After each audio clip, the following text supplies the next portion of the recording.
And she likes it. Fox.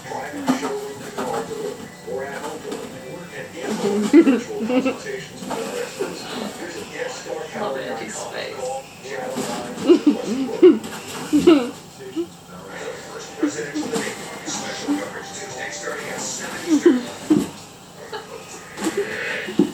The jams are growing for Kentucky Attorney General Daniel Cameron to release the grand jury transcript in the Breonna Taylor case. The AG's did not charge any of the three officers involved or